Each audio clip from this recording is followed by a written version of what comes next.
Hi, I'm Akshay Munjal, founder and CEO of Hero Vired, and thank you for having me here.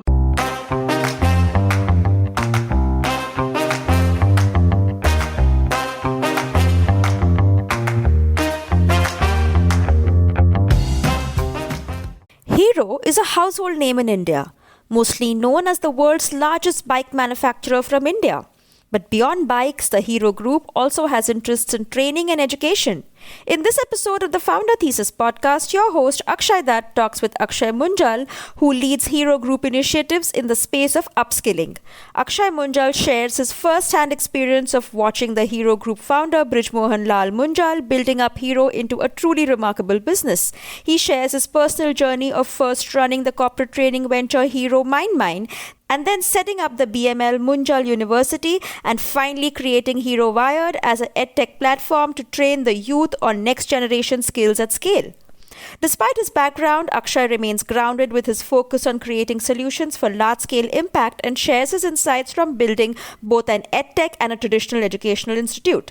Stay tuned and subscribe to the Founder Thesis podcast on any audio streaming app to hear about the journeys of founders creating impact at scale.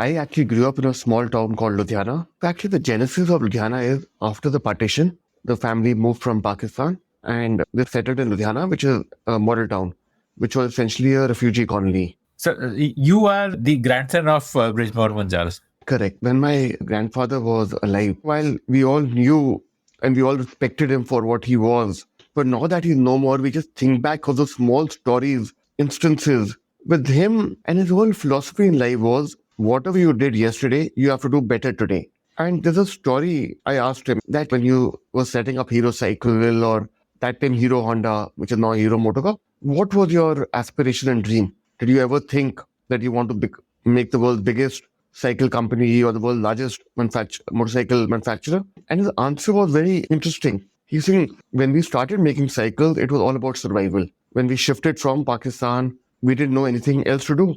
So we started by repairing cycles on the road. So they started off with repairing cycles. And from there, they said, now we are repairing. Why don't we put a cycle together? So they started making my one cycle a day, then two, then three, then five. And the whole logic was that whatever I did yesterday, I have to better that. And then they kept on that journey. And sometime in 80s, I think 83 or 84, is when Guinness Book of World Records reached out to them and said, by the way, you become the largest manufacturer of cycles. And they said, we have no idea that we already become the largest. And that was the whole ethos of saying. And the other interesting thing is, which I always tell our learners also, one of the things my grandfather used to call him Dada Appa, he used to always say, worry about the basic. Don't worry about the fancy things. And in his view, the basic was really basic values. Worry about punctuality, discipline, hard work. If you trust, if you've given your commitment, make sure you meet that. So he was very clear that I just need to worry about these things and the big things will take care of themselves. And he lived by that any city he went to, whether it was a holiday or for work, he used to randomly go and visit dealers. And there were so many stories. I remember growing up with him, we had gone to Kerala in a small town called Munnar. In the morning, he got up, he wore his suit and we were like, Dada Pai, we're on holiday. He said, no. So he wore his suit, he's like, you come. So we all got ready and we just walked into that time Hero Honda dealer. And the dealer didn't know who he was, who we were. So he went there, started talking to the salesman. And at some point, the people there got a little suspicious. Okay, who is this man asking us these questions? And then the dealer recognized, he's the chairman of the company. So he used to love doing that. Anywhere he went, it was how do I connect with my dealers? Even in the showroom, he should randomly talk to the potential customers. So there was so much to learn from him. He had his ear to the ground, which would have allowed him to continuously make the product more in tune with what a customer wants. Till his last day, he went to work till he was 92, 93 years. Till that day, all consumer complaints that used to come to him. So every complaint at Hero Moto used to go to his desk. He used to read it. He used to direct the appropriate person. And then he used to chase, I sent this letter, is it done or not? So that is one of the things where he took it as his primary role. What the customer is saying. And if any dealer ever came to Delhi or Ludhiana it was fixed. No matter whether you're a big dealer, small dealer, you will be invited for lunch at home, for lunch or dinner. It was no matter who you were. And the way this used to roll out the red carpet, it was whether you're the prime minister or the president or you're the smallest dealer Hero had. The same level of attention and love and respect was given. What was your ambition growing up? Did you see yourself joining Hero Motors, or what were your inclinations like? Tell you the truth, I used to love history. My ambition in life growing up was I want to play tennis and I want to be a historian. And I used to love these two, but of course I couldn't follow either becoming a historian, but I still play tennis. I studied finance in my undergrad, postgrad, and more of destiny that I landed up in education. If you asked me like 15 years ago, 20 years ago, even in my wildest dreams, I never thought I'd be in education. I always thought I'll be working somewhere in finance. How did you end up in education? I finished my master's MBA in finance in the US. I worked in New York and I came home and we had this company called Hero Mindmine, which was at that time, it was a market leader in voice and accent training, in BPO training. And that was a very interesting company, had a great brand, great legacy, but was struggling to scale up. Mindmine at that time had about 95 franchises, centers pan-India. And we were also training in companies. And these were primarily your IT, BPO setups. And mine was a very large trainer for them. It was heavily on the B2C, the consumer side, the franchise model, and we had our own centers. So this was Hero Mind before you joined. So once you joined, you would have probably realized the challenges. Like you said, it was struggling to scale up. And what did you discover? And Mindmine was pre-EdTech days. So what was happening was we had a lot of franchise where we used to send them physical books and material. So your control with franchise was very limited. And that business, we had franchises who were running programs. One was teaching French, whereas the company, we never had anything. We had no program in French. So it was people were doing all kinds of things under the Mindmine brand. So that took a big task to clean up. That how do we focus on the core? So from the franchise business, we started focusing a lot on the B2B. Because in B2B, there was a big requirement for how do you do sales training, customer service, communication. There's a large requirement there. And the second thing which we did was we started focusing on colleges. Because a lot of these students were in college. Now, how do you train them to get a better job? And we were training them in some of the same programs, communication, CV writing, body language, basic Microsoft Office. this was like you pivoted to an asset light model where you don't have to actually create study centers, because if you go to corporate, then they provide the premises. Similarly, college will provide the. This would also allow you to have better quality control. Like with franchisees, the issue was quality control, which here it would get solved.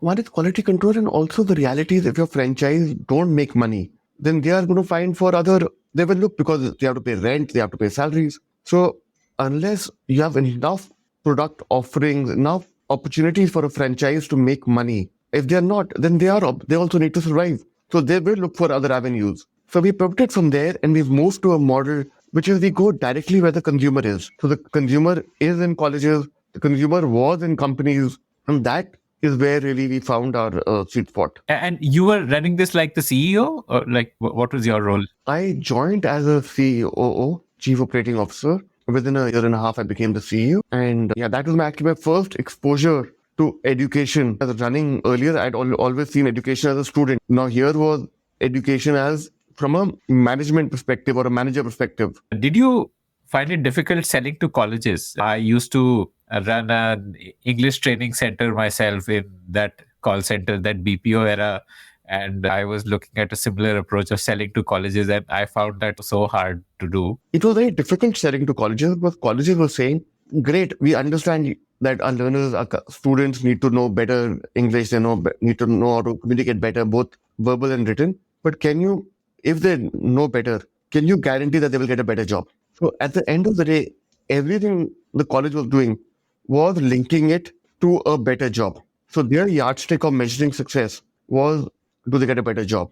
And our point was that, you know what, they will get a better job on what they know, what they've learned over 3 years, 4 years. And communication only told to express it better. I'm able to, whether it is verbal or written, I'm able to express my point of view better. Yeah, it's the garnish on the dish. But yeah, but if I don't know basic, if I have not learned basic skills, then I'll just have to fast my way through. It will get caught very quickly. Tell me that journey. Like once you pivoted into corporate and campus business lines, how did it go? What kind of results did you see? And eventually you moved out. So what made you move out? Just help me understand that journey. Yeah.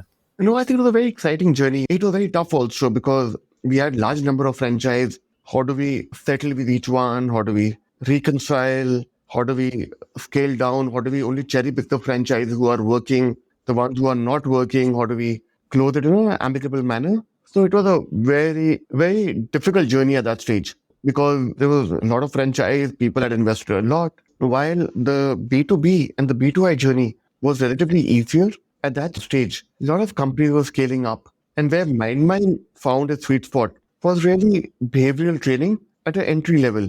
And that's really where, if you look at an organization, that's where the most number of people are. So we used to do a lot of training for large OEMs, either training their workforce, training the dealers service. Anytime a new vehicle is launched, how do you train the dealers and their salesmen? So that's really where we became very strong. And we were working with large number of OEMs, and because they could deploy, we could do the training pan-India. So we were doing that. And in the B2I space, we started working with a lot of colleges. And a lot of colleges found value in it because we used to really go and say, we will go in, let's do a baseline, where your students are, where are the gaps, and then go teach them accordingly.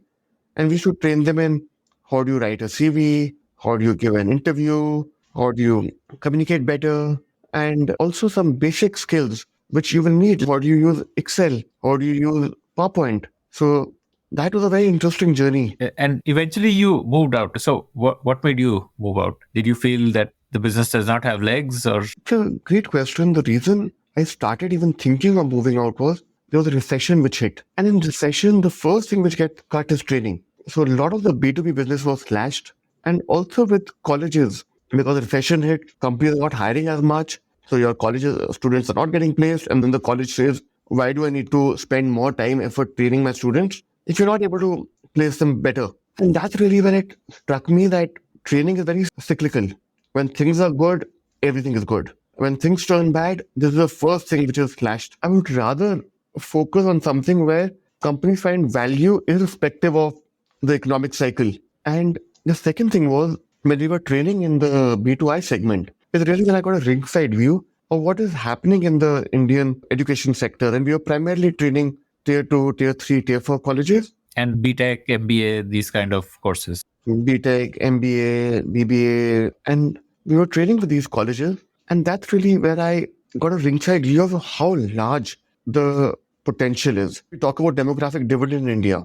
If we don't train our young college-going students and we don't train them well that they get meaningful jobs, the demographic dividend will turn into a demographic nightmare very quickly. And a country of India's size and scale needs many good institutions. And at that time, very excited that can we set up a university which will be a role model for others. Because India already today has more than 1,000 plus universities, has more than 80, 90,000 colleges which are approved.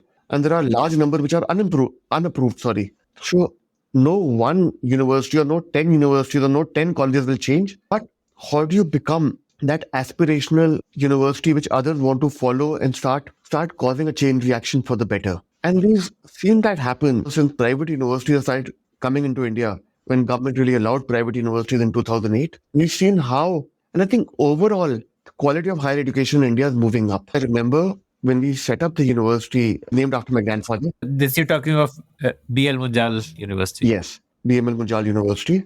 And more, actually, it was more of a tribute for him. And another interesting thing my grandfather used to say, that all of you people are educated, you take education for granted. Well, he himself was a 10th class graduate. So he had not studied more than 10th. You ask someone who's not been educated the importance of education. And he used to always say, I owe all my success to engineering, even though I never studied engineering. So we set up this university named after him. And this is actually the first thing in the family which we named after him. And he was very embarrassed and shy about it. Why are you naming it after me? And it was more of a tribute to him, his legacy, that how do we really set up an institute which will take his legacy, his principles forward. And that's really how the idea of BML Munjal University started. And you said the government allowed private universities. So BML Munjal is a private university, which means it's a for-profit or it is still a non-profit only? Like, In Akshay, in India, government does not allow education for profit. So government has been very consistent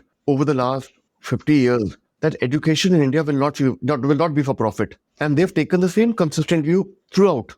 Private university means, so before 2008, you could set up a college or a university. You had to be deemed to be, that means you had to be under a state university or you had to be affiliated to AICT. And after that, after doing that for 8-10 years, you could apply and say, give me approval to, and that time they were called deemed to be university. So the technical word was deemed to be university. That was a college which got promoted. So in 2008, they allowed universities to come in and start as a university, while purely not for profit, but you could start from day one as a university, which really gave you the flexibility on who you hire, your curriculum, pedagogy, the kind of courses you offer. And that, I think, has caused a huge change, I think, over the last decade. There is one of those silent revolutions which is happening in India, which is the quality of higher education, of how that is improving, changing. so tell me about BML Munjal University. What is the headcount? How big is the campus? What all courses do you offer? Like a little bit of like the highlights of that journey. Sure. So BML Munjal University started in 2014,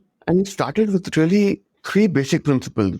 And the first one was, how do you make learning fun? You look at learning has got associated with this whole serious something which is, fun is separate, learning is separate. But if you incorporate the fun element, you incorporate and learn by doing. The best way of learning is by learning when you don't even know you're learning. Is by learn by doing, learn when you're having fun.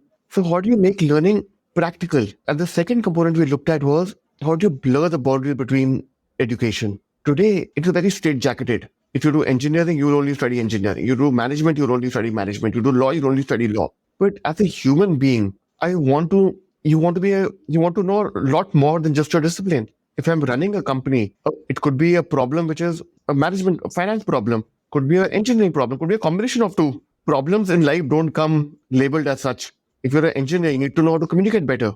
You need to know basic account.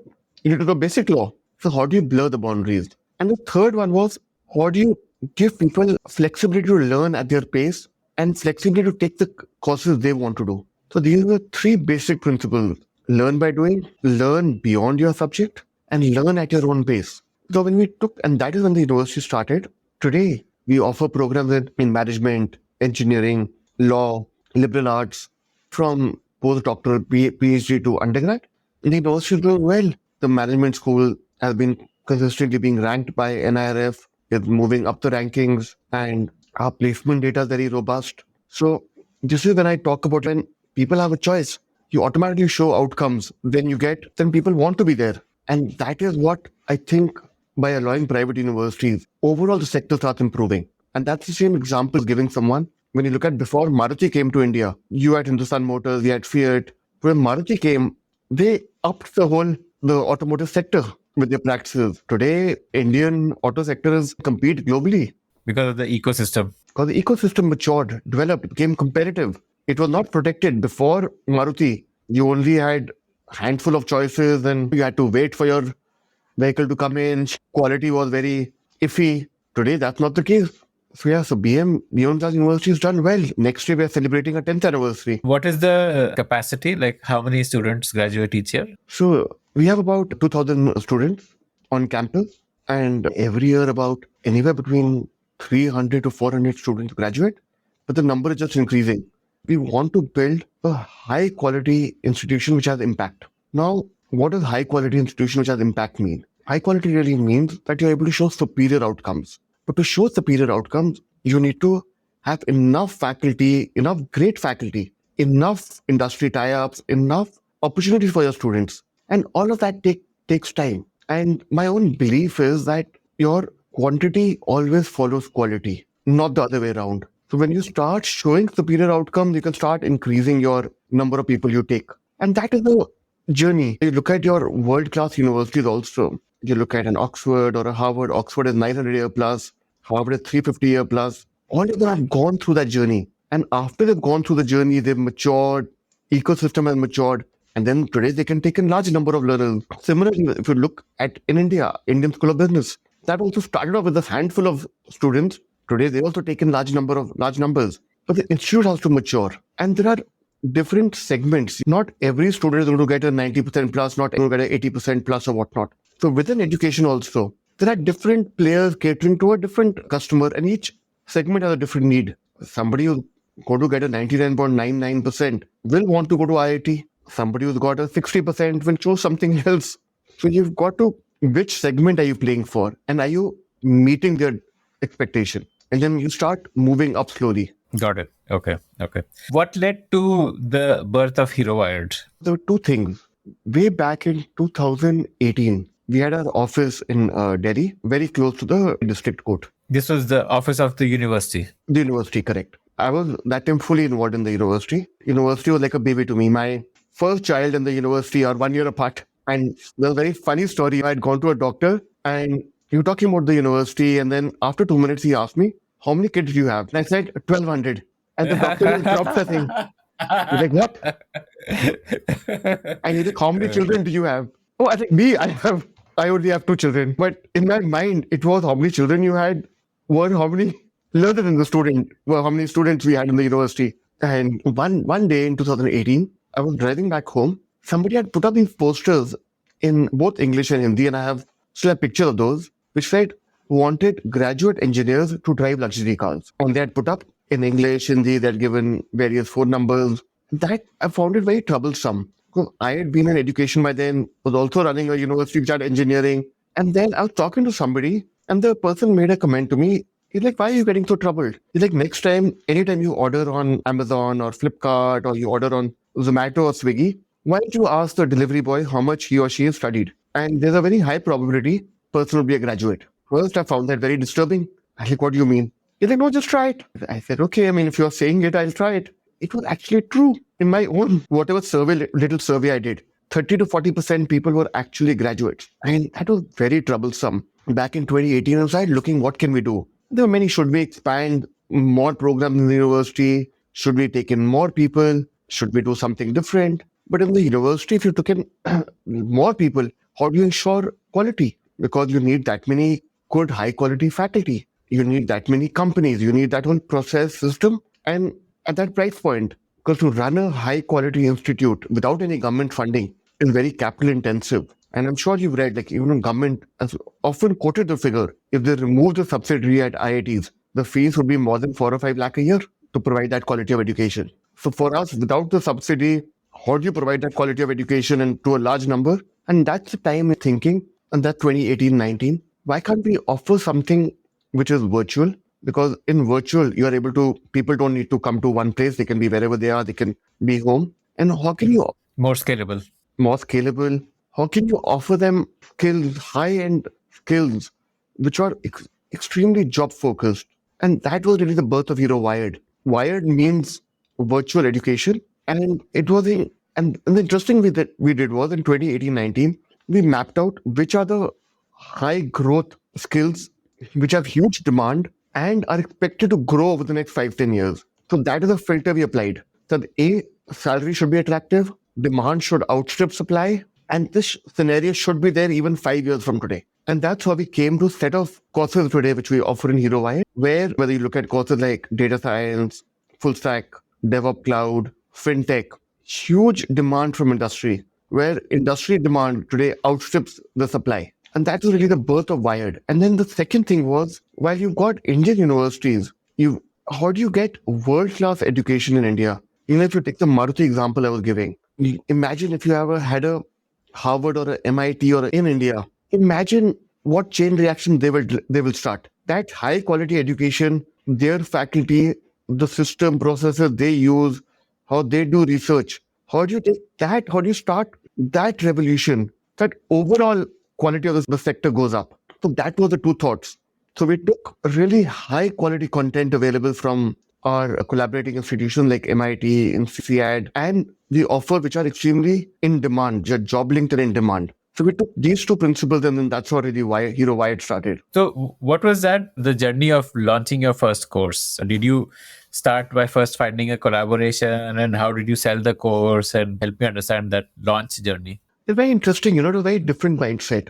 Because before Wired, I had done set up a university, which was a brick and mortar. And before that was Hero Mindmine. Wired was very different because when we were setting it up, COVID hit. Just when we were initial thoughts, the plans were getting ready, COVID hit in March 2020. So we had to move everything virtually.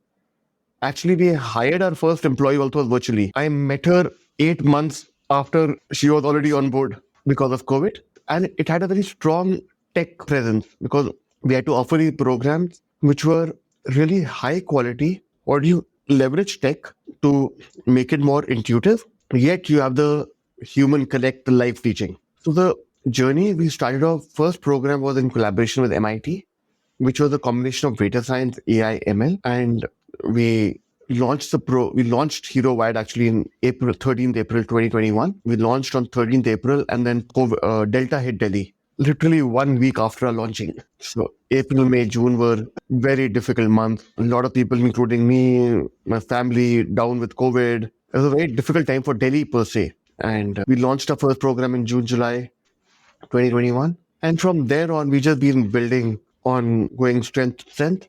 From one program, today we have more than 14 programs. We cover a wide array of courses, not just we do tech, data science, management, and we have another interesting bucket called Future Tech.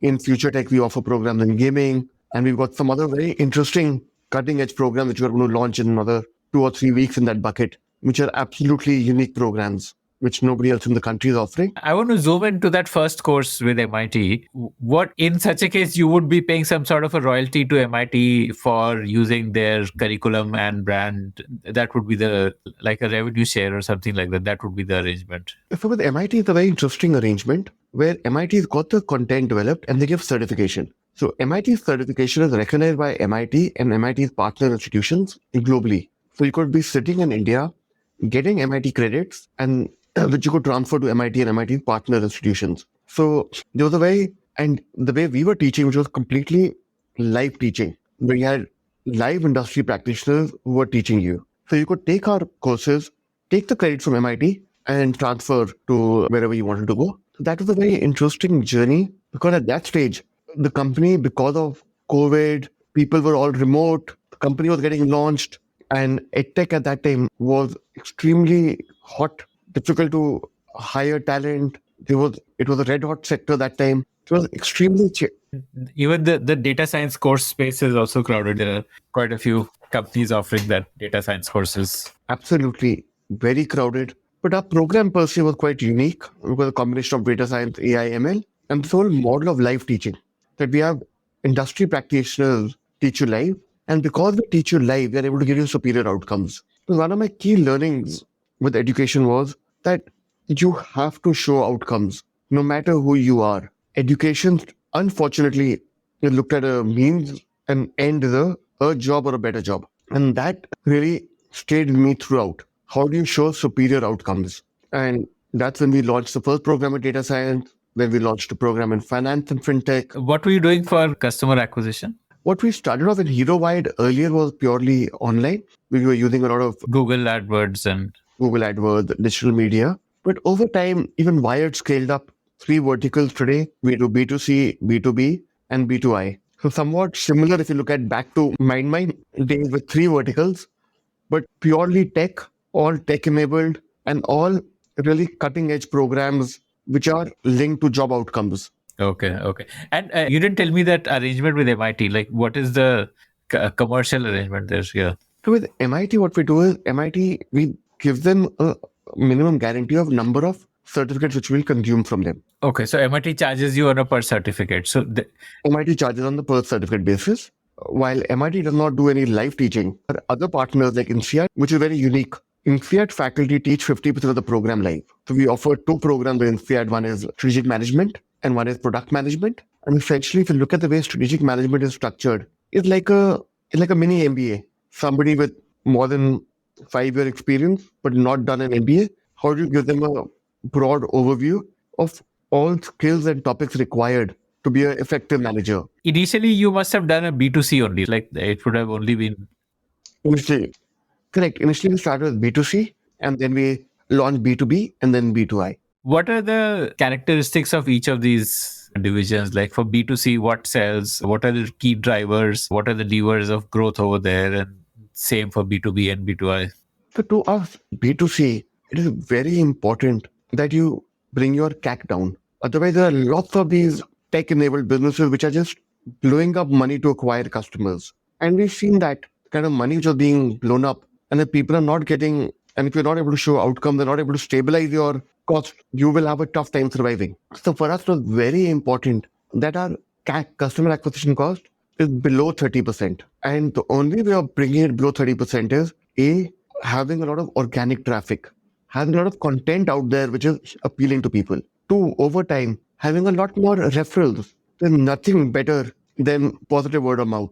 If a satisfied customer will tell 5 others, unsatisfied customer will tell 20 others. So you need to have a lot more satisfied customers. So how do you keep your CAC under control? How do you build the brand slowly? Like for us at Wired, we've hardly done anything which is over the line. We have hardly spent any money on traditional marketing. We are building the brand slowly, organically, with positive word of mouth, rather than going out there and saying, I'm going to spend tens and hundreds of crores on TV or print and make sure everybody's heard of me. I would rather take that money and spend it on my product. Let our product offering be so good that each customer tells 5 others, this is a good place to be. So key lever for B2C business, for any tech B2C business, is making sure your CAC is under control. Your customers are happy with what you're doing, because without positive word of mouth, it goes back to what my grandfather used to say. If your customer is not satisfied, then you have a fundamental problem. Then no matter how much money you spend or how much new customers you get, it is not going to work. You said organic traffic for reducing CAC. So that means what? Like video, like building YouTube channels, or what is it? A lot of YouTube channel, putting free content out there, participating in forums where customers are. Tell me about B2B then. Like, how did you start B2B? So when we had B2C, we were doing all of these programs, whether in data science or full stack or DevOps cloud. We started getting a lot of inbound interest from B2B that, when we hire engineers, we hire a large number of people. Each one in an interview, we spend 2 hours, 3 hours, 5 hours. Only that much we know of an interview. But when we hire them is when you get to realize how good, bad they really are, or how much they know, they don't know. So what we started doing was that when you hire people, we started doing a baseline. We went to the company and started telling the company, like we have a lot of work with Ola, that you tell us what is important for you, what are skills you feel the people you've recruited should have. So then we did a baseline that you've hired X number of people. Here is the baseline assessment of where they are, where each person is. And then how do you bring them to an acceptable level? Because for a company, while I may have hired you, you may claim or say, I know these XYZ programming languages, but can I actually deploy you and can you actually start working on it from day one? Or I deploy you and I figure out after 3-4 months that what you said, you really don't know as much as you claimed. So how do you do that from day one so that you then have a baseline, and when people finish the program, they're all at a somewhat similar level. So we started doing that. So this was a paid service, like this is essentially assessment that you started with, like assessment followed by the training. So assessment is not a core business. Training is our core business. So assessment was like a free service to sell the paid core business of training. Okay. Some cases companies even paid for it. Some cases we did a very detailed assessment. And other times some companies use legacy technologies. Someone working on .NET today or PHP. Today colleges don't teach .NET or PHP, but their systems are running on that. When they hire these people, how do we train them on these skills so that they can be useful for the company?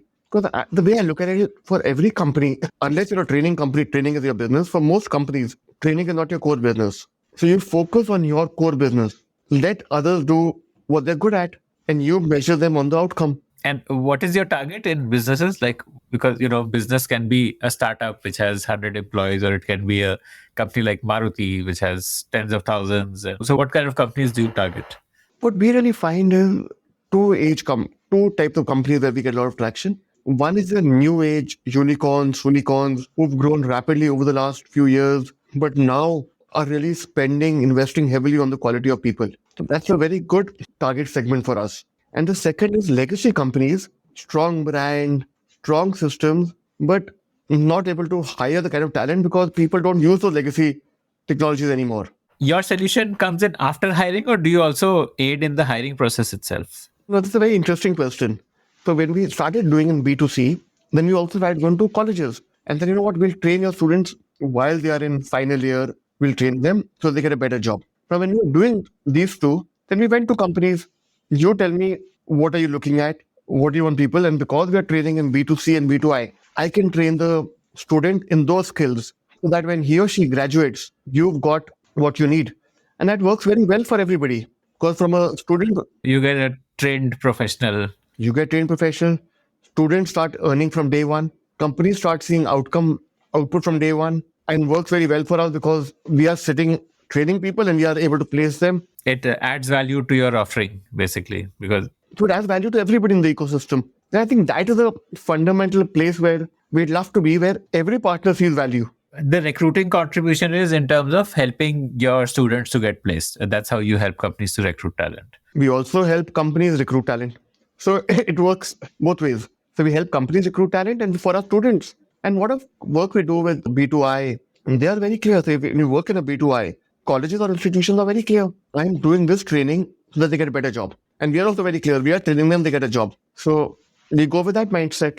And what is the price point similar for these three lines of business? I'm assuming like B2I would be subsidized because that's a bulk deal you're getting. B2I is subsidized. B2B is because you're not spending too much on acquiring the customer. And in one contract, suddenly you get 100, 200, 300 students. So the pricing works very differently. So what's your student strength? Like how many students graduate each month or each year, or what's a right number to look at? So for Hero Wired, our average program range from 6 to 11 months. And till now, we have more than 2,000 plus students. The engine is growing rapidly, like I mentioned, 15 to 20% month-on-month growth. So that's got its own set of challenges of how do you handle that kind of growth every month. I'm guessing this growth is not as challenging as, let's say, at the university, because here one professor can teach 60, the same professor can teach, a faculty could also teach 120 after a month, right? It's a very, the reason I'm smiling is because when we were in the university, we always looked at edtech companies and said, oh, look how easy they've had it. Now I'm in this side, I'm like, you know what, but university is so much easier because everybody walks in on the same day. Your class starts on the same day and everybody is the same age. You start engineering when you are between 17 to 18 years. You graduate when you are between 21 and 22. So the homogeneity or the heterogeneity plays a big role in edtech. Here, I've got a father-son in the same program. I've got a 45-year-old from Bombay and I've got a 22-year-old from a tier 4 city. How do you place both of them? So both sides have its own challenge, but to answer your point, even in Hero Wired, we don't increase. Anytime we have more than 40 students in a batch, we split it because we feel the efficacy becomes difficult. You may call my learning from education very difficult to manage large batches. How do you deal with this issue of different learning speeds, different starting levels, things like that? It's a real challenge because I could be from a tier 1 institute working in a great company from a tier 1 city versus very different. So what we do is either we divide the batches so that there is somewhat similarity, or within one batch, we give people different projects. So we have different learning paths for them. So for example, we have a program with initial in product management. There we have people who spent 10 years already in product management and somebody who doesn't know the ABC of product management. Now, those are real challenges in edtech, unlike a college or a university. Because in university, college, everything is time bound. You will start on the same day, convocation the same day. While here, different. The personalization is not such a big need over there, but here you need to make your course very personalized. You're always recruiting students, you're always placing students. It's a perpetual 365-day cycle of recruiting and placing. What is the role of your own product in making learning outcomes better? Do you have a product like a learning management system or something like that you built? What have you built? So all our learning happens on a LMS, learning management system, where it gives you your attendance, your grades. You can chat with your peers. You submit your assignments through that. Everything happens. Yeah, and this you built from scratch, or you No, what we did was we took a Moodle solution where somebody had customized it somewhat. So we bought that and then fully customized it on top. And for me, we call it VLearn, our LMS. It is always a journey. I don't think at any point we will say our LMS is done. Even today, whenever I review with the team, there are 20 more things we like to do with it. And I'm sure even after a year, there'll be 20 more things we want to do with it. Because I think in education, if you look at fundamentally, education has not evolved the way other industries have evolved. And I'll qualify that comment. Oxford started this model of having one teacher, or one faculty, what Oxford called one sage on stage, and you have 60 students all learning the same thing at the same time, The superstar faculty. superstar learning the same thing, same time, all being checked, all being assessed all the same way. That model was started by Oxford. Before that, you have the Gurukul system, which was a lot more personalized. The guru was responsible for your overall well-being, not just education. So when the Oxford model came in, everything was standardized. And that was the need of the hour. That, let's standardize everything. Now, from then on, if you look at even today, in a traditional classroom, you have a faculty on stage or in class. Every student learn the same thing, will be assessed the same way, will be taught the same way. Two people are identical. I may respond more to learning by rote. You may respond more to learn by doing. You may be better at giving practical exams. I may be better by giving written exams. You may have a certain learning preference. I may have a very different learning preference. So to me, education will be the next big revolution where I think the next 20 years, and I'm willing to stick my neck out there and say, how we teach today in school, colleges, or online, what we teach in the next 20 years will be absolutely different. So what's the customer journey like? Say a student fills up an inquiry form, then what happens? Moment customer fills up an inquiry form, our target is to immediately reach out to them that you filled out an inquiry form. How can we help you? So we have learning consultants who will have a chat with you. You fill this out. What are you looking for? Even if the program is suited for you. There could be cases we could say, this program may not be suited for you. You may want to look at something else, or you may want to work a little more, or you may want to come back and do this program after some more time. So they'll have that discussion with you. And for certain programs, then the faculty will also come and discuss with you that, for example, the MIT program, it is an MIT level program. It is not easy. It is MIT level stats and MIT level ML. So we want to make sure you succeed. So they will come and check. Okay. Do you have some sort of assessment before enrollment? What we like to do is more than assessment. We like to have the physical, virtually, let the faculty chat with you. Because in the assessment... Like a counseling session. Correct. But in the assessment, I am not able to understand your aptitude. I may have poor academic marks, but if I really have the desire and willing to put in the hard work, I believe everything can be learned. If you have the desire and willing to put in the effort, that no test will ever tell you. Test will only tell you how much what you know, not your attitude and hunger to learn. So for some tests we have, the faculty will speak with you. For most, they will not speak to you. And then you enroll. The moment you enroll, we start our engagement process. We start understanding who you are, where you stay, what are your career aspirations. So we start building a baseline on you so that we start understanding you as an individual, where you are, where you want to go. And in there are many sessions. You'll also speak to a counselor, you'll speak to a psychologist, you'll speak to career sessions. Somebody will look at your profile on your LinkedIn, CV. So a lot of things kick in even before the program starts. See, because to me, we are more expensive than our competition. We believe we give superior outcomes. And that superior outcome is more personalized learning. How do I ensure each of my learners succeed? So that journey starts. And then the class will start on the batch date. When the batch starts, then we also have doubt clearing sessions during the week. We also have code along sessions. We have watch along. So we do whatever it takes to help a learner succeed. So you put them into separate batches as per their, where they are currently, as per the starting point. How does this work if it's a B2I thing? B2I is still easy. It's a same batch. Right? Same batch. Because they would be roughly same age, similar aptitude. If we get 120 learners or we get 100 learners, then we'd shuffle that to say, okay, top 50 and below 50. So then for B2B, do you create a batch for each company who signs up, or their employees join existing batches? No, we create a batch. Because each company has a different outcome they're looking at. And so it's customized as per what technology stack they work on. And absolutely. What is their ask? No, that is our USP. We are able to customize. You're operating in a crowded space where there are well-funded unicorns also in this space, like Byju's acquired Great Learning, which is in this space. Upgrad also unicorn in this space. You have Talent Sprint also, and a lot of much smaller players as well. And most of them have a head start over you. They've been around longer. So, what do you see as your path to succeeding? And great question. All of them have been around much longer. In 2020, I was reading some data. There were 10,000 plus edtech companies in India when we just launched Hero Vired.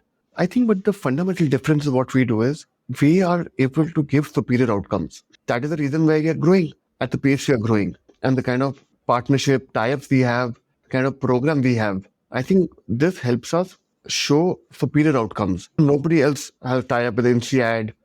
Nobody else does the kind of live teaching we do. So we operate at a very different segment and space. And the example I give, Live teaching is, I would disagree on live teaching. Most of the great learning I know does live teaching. Talent Sprint also does live teaching. Now, I don't know whether it's 100% live or they have some live, some recorded. That like those numbers might vary. But most of these are like cohort-based courses only. Most of these companies.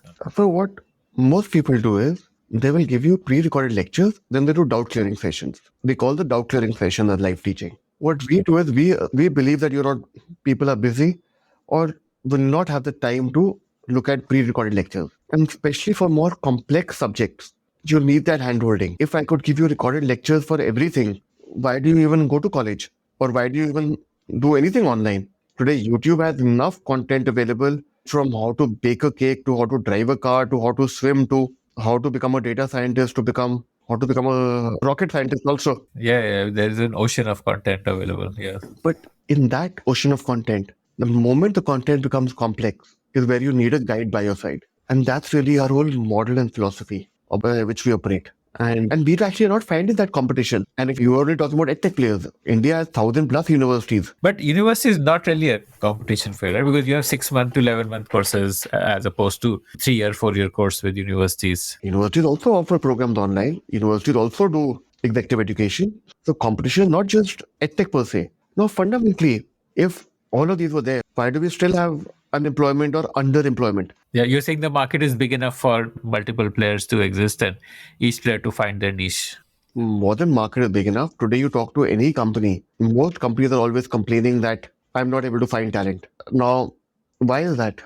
Regular college level education is typically not good enough to make someone employable. Not just college level, if you look at overall, even, and the other reality is, why do we look at education as that, okay, you know what, I went to school, I went to college, that is the end of my education. I think that's a big fallacy. More and more, if you look at the Western world, in the US, Germany, Europe, education is intertwined with your work. Today, unfortunately in India, it's become a narrative that I finish school, I join college, I may do undergrad, then I may do postgrad, then I start working, I get married, and that's the end of my education. You look at pilots. For a pilot, it's mandatory to go through 2 trainings a year, no matter how many years of experience you have. We need to have similar. Imagine somebody who designing a building, who went to college 50 years ago, has not attended any upskilling program after that, has not aware of what is happening. Imagine a doctor. Would you go to a doctor who studied 50 years ago and did no upskilling after that, or has no idea what is happening in the medical world after that? So to me, education is very fundamental. Even if you are working, technology is changing. You need to still go and get upskilled. You need to continuously have that intertwined relation. Today it is unfortunately, it is a handshake to say college over and I'm done with education. But more and more today, even NEP, government is recognizing the fact that I need to bring people back. I need to upskill them. Technology is changing rapidly. Skills are changing rapidly. 10 years ago, who thought of drones? Who thought of EVs?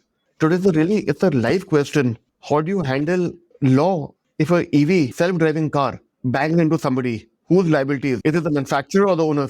So everybody is grappling with these kind of questions. Today, if a drone does something, whose liability is it? So the way things are moving, I think we need to really come out of the whole mindset of saying that education is a way of life. And one of the questions I learned in the US, even if you're an 80-year-old, they have hobbies and they're still learning. In my college, I used to play tennis, and there was a lady who was 80-year-old learning tennis at the same time in the court next to me. And I used to come back and tell my mom, I'm like, Mom, look at her, that age also. They are open to learning something new or following their hobbies and passion. Why is it that in India, we look down upon hobbies and passion and learning something new? Okay, got it. Revenue wise, what do you estimate you'll close current year at revenue wise, or what is your ARR or something like that? If you can share some numbers on that. I can share. So last year, what we did, this year we're doing 5x of that. And our ARR would be 150 crore plus. And by next year, we expect to do 2 to 3x of that. That automatically puts us in the top 5 in India in EdTech. In Hero Mindmine, you told me that you discovered that it was a cyclical business. Doesn't that concern you here? Because it's the same business. Not at all. Now think of it like this. here we are doing high-end skills. The moment there's a recession, people come in, they want to do the skill which will get them jobs. So in here, opposite works. And even when things are booming, when companies hire large numbers, they want to standardize who they've hired. So here, it works both sides. And that brings us to the end of this conversation. I want to ask you for a favor now. Did you like listening to this show? I'd love to hear your feedback about it. Do you have your own startup ideas? I'd love to hear them. Do you have questions for any of the guests that you heard about in this show? I'd love to get your questions and pass them on to the guests. Write to me at ad@thepodium.in. That's ad@thepodium.in.